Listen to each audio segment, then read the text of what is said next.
आज दोस्तों प्रॉब्लम की अंडरस्टैंडिंग लेते हैं। In which of the following situation does the list of numbers involve make an arithmetic progression and why. नीचे दी हुई वर्ड प्रॉब्लम में आपको क्या करना है, सबसे पहले इसको नंबर फॉर्म में कन्वर्ट करना है और बताना है कि कौन सी सिचुएशन यहाँ पे अर्थमेटिक प्रोग्रेशन बनाती है। ये कैसे करेंगे, वन बाय वन इसको वर्ड प्रॉब्लम को लेके चलते हैं और देखते हैं क्या क्या सिचुएशंस आपके सामने आएगी। तो अर्थमेटिक प्रोग्रेशन का बेसिक फंडामेंटल यही है कि अगर उस सीरीज में, उस सिचुएशन में आपको एक कॉमन डिफरेंस मिल जाता है, मतलब कि जितनी भी इटरेशंस हो रही हैं, जो भी वैल्यूज आ रही हैं वन बाय वन, अगर उसमें कॉमन डिफरेंस मिल जाता है तो हम कह सकते हैं कि वो सीरीज, वो सिचुएशन अर्थमेटिक प्रोग्रेशन में बनी हुई है। कैसे करेंगे इसको, आइए देखते हैं। फर्स्ट प्रॉब्लम की तरफ चलते हैं। The taxi fare after each kilometer when the fare is ₹15 for the first kilometer and ₹8 for each additional kilometer। देखिए यहाँ पर क्या कहा गया है कि जो फर्स्ट किलोमीटर है उसमें सबसे पहले फेयर फॉर फर्स्ट किलोमीटर, मतलब अगर आप ये वाली जर्नी कवर करते हैं, 1 किलोमीटर का डिस्टेंस कवर करते हैं, ये 1 किलोमीटर है, तो आपका फेयर कितना होगा। फेयर सिंपल सी बात है, ₹15 होगा। ठीक है जी। फेयर फॉर सेकेंड किलोमीटर, दूसरा जो किलोमीटर आपका शुरू हो रहा है वो ये वाला है। ठीक है, लिख देते हैं इसको, ये है सेकेंड किलोमीटर। ठीक है, यहां पर फेयर कितना है आपका, यहां पर फेयर होने वाला है आपका, देखिए ₹8 फॉर ईच एडिशनल किलोमीटर, मतलब कि अगर हम इसकी बात करें तो यहां क्या होगा, 15 + 8 इजिकल टू यहां आने वाला है ₹23 सेकेंड किलोमीटर की कॉस्ट है। थर्ड पे आते हैं, थर्ड वाला देखिए ये होगा, ये है थर्ड किलोमीटर।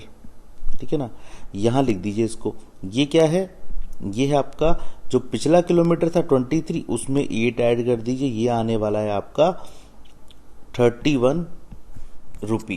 ठीक है जी। ऐसे ही आगे चलते रहिए, फोर्थ किलोमीटर पे जाएंगे, क्या वैल्यू आने वाली है यहां पर देखते हैं, ये होगा, पिछला है 31 प्लस ऑफ 8 इजिकल टू ये आने वाला है ₹39। ठीक है, आगे इसी तरह से ये आगे फर्दर देखिए चलता चला जाएगा, आगे जितने भी आप किलोमीटर पे जाएंगे ये फर्दर इसी तरह से इसकी वैल्यू चलती चली जाएगी। अब हमें क्या करना है, हमें यहाँ पर देखना है कि कॉमन डिफरेंस कितना है। मतलब कि अगर मैं बोलूँ आपको तो देखिए, मान लेते हैं ये एक पॉइंट है x1, ये है x2, ये है x3, ये है x4, ये है x5। ठीक है, तो कॉमन डिफरेंस देखते हैं दोस्तों। देखिए x5 में से आप x4 का कॉमन डिफरेंस निकालेंगे, कितना आ रहा है, 39 माइनस ऑफ 31 इजिकल टू 8 आता है। आगे चलते हैं, x4 में से x3 का कॉमन डिफरेंस निकालेंगे, कितना आता है, 31 में से 23 निकाल दीजिए, 8 आता है। सिमिलरली अगर आप देखें तो x3 में से x2 को निकालेंगे, 23 माइनस ऑफ 15 कितना आएगा, 8 आएगा। तो देखिए यहां पर ये जो 8 है ना, ये क्या है, एक तरीके का कॉमन डिफरेंस। तो यहां पर इस प्रॉब्लम में देखिए कॉमन डिफरेंस आपके सामने आता है, डिफाइंड होता है, तो हम क्या कह सकते हैं कि ये सिचुएशन अर्थमेटिक प्रोग्रेशन बनाती है। तो यहां लिख देते हैं, hence this is arithmetic progression. AP इसको शॉर्ट फॉर्म में मैं लिख देता हूं। ठीक है ना, इस तरह से इस प्रॉब्लम को हम सॉल्व कर सकते हैं। पहली सिचुएशन को मैंने देखिए डायग्रामेटिकली ड्रॉ कर लिया और फिर मैथमेटिकली इसके सारे के सारे नंबर लिख के यहां पर मैंने कॉमन डिफरेंस को निकाला। ठीक है, सेकेंड प्रॉब्लम की तरफ चलते हैं। The amount of air present in a cylinder when a vacuum pump remove 1/4 of the air remaining in the cylinder eight A time. एक टाइम में वैक्यूम क्लीनर क्या करता है, देखिए वैक्यूम क्लीनर लगा हुआ है सिलेंडर में, वो 1/4 उसकी एयर निकाल देता है। ठीक है, तो जब ऐसा होता है तो आप बताइए क्या ये सिचुएशन अर्थमेटिक प्रोग्रेशन बनाती है।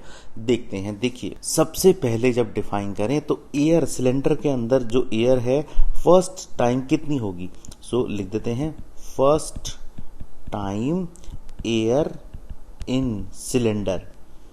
सिलेंडर के अंदर फर्स्ट टाइम एयर कितनी होने वाली है, ये होने वाली है आपकी दोस्तों x। ठीक है जी, ये इनिशियली एयर थी, लिख भी देते हैं उसको, ये क्या है, इनिशियल वैल्यू ऑफ एयर। ठीक है ना, इसके बाद देखते हैं फर्स्ट रिमूवल, पहली बारी एयर रिमूव हुई फ्रॉम द सिलेंडर, तो क्या हो गया, जब पहली बारी एयर रिमूव हुई तो कितनी रिमूव हुई, 1/4 किसकी, 1/4 ऑफ x की। तो x में से 1/4 ऑफ x को माइनस कर दीजिए, क्या आने वाला है, ये आएगा आपका 3/4x। ठीक है जी, आगे चलते हैं। उसके बाद क्या, सेकेंड टाइम रिमूव हुई एयर, ठीक है ना, सेकेंड टाइम रिमूव हुई, ठीक है, कोई दिक्कत नहीं है। तो जो फर्स्ट टाइम रिमूव है उसमें से 1/4 निकाल दीजिए, ठीक है। कैसे करेंगे, यहाँ पे देखिए थोड़ा सा ट्रिकी है, 3/4 माइनस 3/4x माइनस ऑफ, देखिए किसका 1/4 होगा, 1/4 3/4 का ही ये 1/4 होगा। देखिए यहाँ पर क्या करिए, 3/4 को कॉमन ले लीजिए, 3/4x को कॉमन लीजिए, क्या आएगा, देखिए 3/4 एक और आ जाएगा, तो ये क्या बना आपके लिए, ये बना आपके लिए 9/16x, ठीक है ना, इस तरह से बनाया। अब क्या करना है, अब हमें थर्ड रिमूवल पे जाना है। थर्ड टाइम एयर रिमूव होती है, जब थर्ड टाइम एयर रिमूव होगी तो देखिए क्या होगा, यहाँ पे जो इससे प्रीवियस एयर थी, सेकेंड टाइम जो रिमूव होने के बाद ये रिमेनिंग बची थी, इसमें से आप माइनस कर दीजिए कितना, 1/4, तो माइनस ऑफ 1/4 ऑफ 9/16x। देखिए 9/16 यहाँ कॉमन आता है, x कॉमन आता है, तो यहाँ पे क्या बनता है, फिर से 3/4x बनता है, फिर से 3/4 बनता है, तो क्या आ गया 27/48x, ठीक है ना।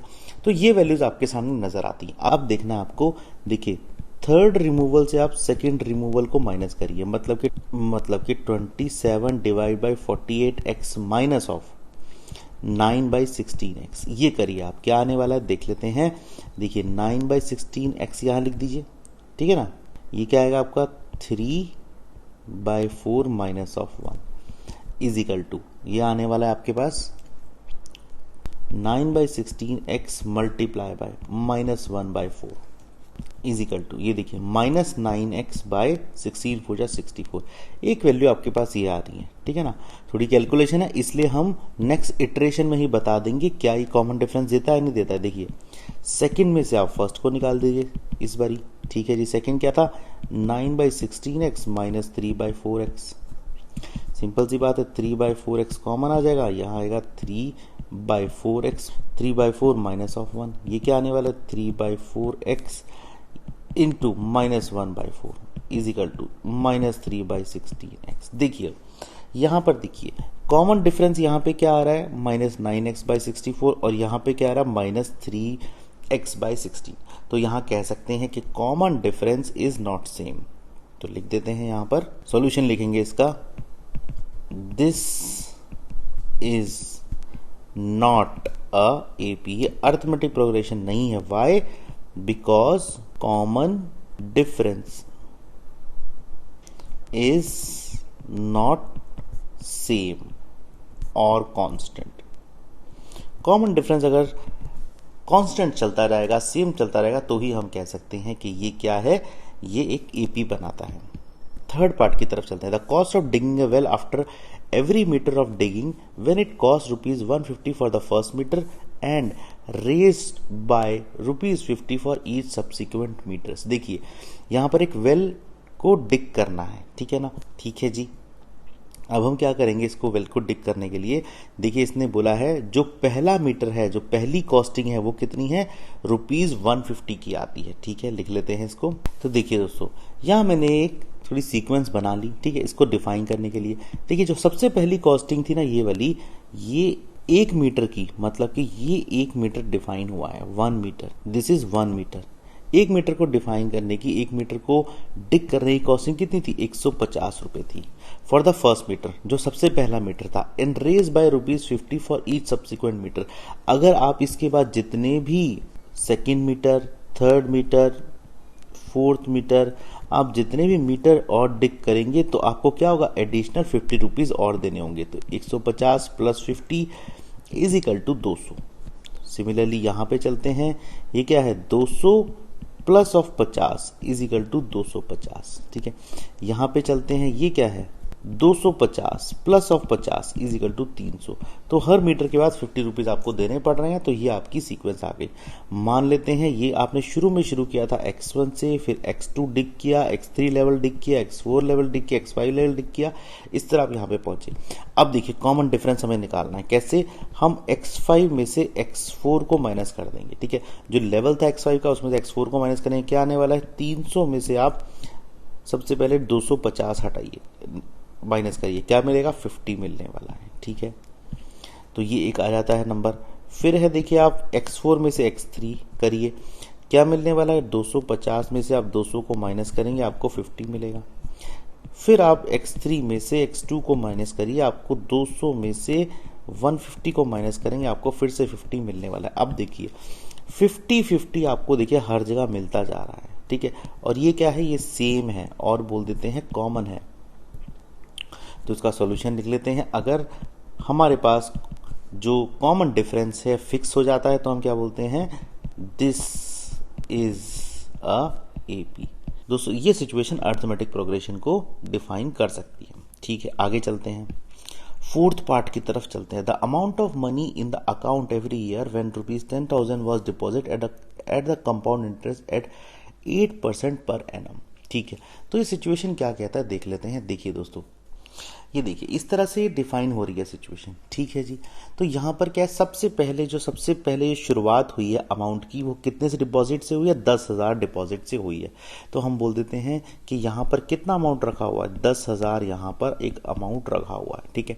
उसके बाद हर साल 8% पर एनम के रेट से, मतलब कि यहाँ पर भी देखिए 8% का पर एनम रेट लगा, और फिर अमाउंट यहाँ पर क्या हो गया, इसको डिफाइन करते हैं। मान लेते हैं मान लेते हैं ये x पॉइंट है, तो x मान लेते हैं x1 पॉइंट है, तो x2 पॉइंट पे अमाउंट कितना आ गया। देखिए दोस्तों x2 पॉइंट पे अमाउंट आने वाला है आपका 8% आपको करना है, किसका, 10,000 का। तो 8% ऑफ 10,000 कितना आने वाला है, एक साल के लिए। तो यहाँ पर इसको डिफाइन करिए, इसको सॉल्व करिए, ये आएगा आपको 10,000 बाहर आ जाएगा, इसको फॉर्मूला में लिख दिए 1 + 8/100, यहाँ पर 1 आएगा। इसको सॉल्व करेंगे तो आपको मिलेगा ये 10,000 प्लस ऑफ 108 डिवाइड बाई 100, तो मिलेगा ये 10800, ठीक है। ये डिफाइन हो गया। तो ये कहाँ पर वैल्यू है, ये वैल्यू है आपकी x2 के ऊपर, ठीक है। अब क्या करेंगे, फिर से 8%, देखिए कंपाउंडिंग की बात करता है, फिर से 8% लगा देगा, ठीक है। ये पॉइंट क्या हो गया, ये पॉइंट हो गया आपका x3। जब x3, तो x3 पे क्या वैल्यू आएगी, अब देख लेते हैं। देखिए x3 की वैल्यू यहाँ निकाल लेता हूँ थोड़ा सा साइड में करके। 8% ऑफ किसके ऊपर 8% निकालना है, 10,800 के ऊपर। कंपाउंडिंग की बात चल रही है यहाँ पे, इसीलिए फॉर्मूला में रख दीजिए। क्या है फॉर्मूला, 10,000 1 प्लस, फॉर्मूला में रख दीजिए, बेस क्या माना था 10800, 1 + 8/100, ये हो गया आपका 1 यहाँ से, ठीक है। अब देखिए यहाँ पर 10800 को 108 से मल्टीप्लाई कर दीजिएगा आप, क्या मिलेगा आपको, यहाँ आपको मिलने वाला है, ये मिलेगा आपको, कुछ कैलकुलेट करेंगे 12597 रुपीज, ठीक है। ये कौन से पॉइंट पे वैल्यू है, ये x3 पे वैल्यू है, ठीक है ना। सिमिलरली एक और बस इटरेशन ले लेते हैं, काफी कैलकुलेशन हो गई है हमारी। यहाँ पे ये देखिए x4 पे पहुंच जाते हैं, x4 क्या है, ये भी 8% के बाद आया है। x4 की वैल्यू यहाँ पर डिफाइन करेंगे, यहाँ पर सॉल्व करते हैं इसको। क्या है, 8% ऑफ किस पे, 12597 पे है 8%।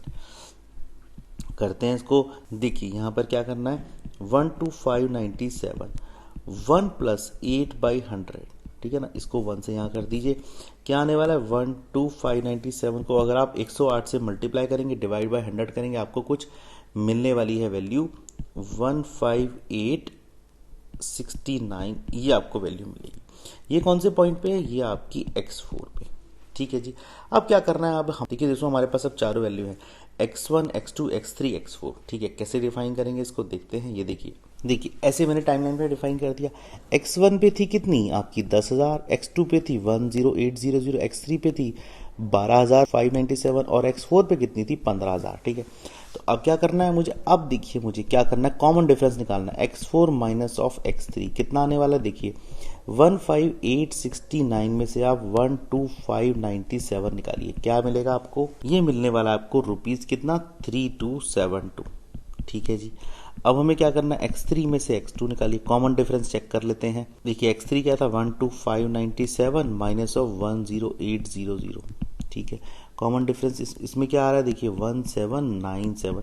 देखिए यहीं पर ही आपको पता चल जाता है, और आगे निकालने की जरूरत नहीं। देखिए ये दोनों वैल्यू क्या है, आपस में डिफरेंट है, तो इसका मतलब क्या है, सॉल्यूशन क्या हुआ इसका मतलब क्या, कॉमन डिफरेंस इसका सेम नहीं आ रहा, और हम बोल देते हैं कि this is not a AP, ये एपी नहीं है, ठीक है ना। इस तरह से हम इसको डिफाइन कर सकते हैं, क्यों, क्योंकि कॉमन डिफरेंस सेम नहीं आ रहा। लिख देते हैं यहाँ भी, because common difference is not same, ठीक है ना। ये हम बता देते हैं यहाँ पे। तो इस तरीके से हम इस प्रॉब्लम को सॉल्व कर सकते हैं। आइए यहाँ पर लिख देते हैं। फाइनली आंसर क्या मिला आपको, ये वाला फर्स्ट वाला आपको अर्थमेटिक प्रोग्रेशन मिला, ठीक है। सेकंड वाला आपको नॉट अ एपी, ठीक है, ये एपी नहीं था। थर्ड वाला आपको जो आपने कॉस्ट ऑफ डिगिंग की बात करी थी, ये अर्थमेटिक प्रोग्रेशन में था। फोर्थ वाला जो कंपाउंडिंग का एग्जांपल है, नॉट अ एपी। तो हम ये भी कह सकते हैं जब भी आपको कंपाउंडिंग दिखे तो आप ये मत सोचना कि वो अर्थमेटिक प्रोग्रेशन में है, मतलब वो कॉन्स्टेंटली नहीं बढ़ रहा है आपका पैसा। एक तरह से देखा जाए तो कंपाउंडिंग का कंसेप्ट ही होता है कि वो कॉन्स्टेंट नहीं बढ़ता है, वो ईयर बाय ईयर अपने कंपाउंडिंग के फॉर्मूला से आगे चलता चला जाता है, ठीक है। इस तरीके से दोस्तों इस टाइप की प्रॉब्लम को हम सॉल्व कर सकते हैं।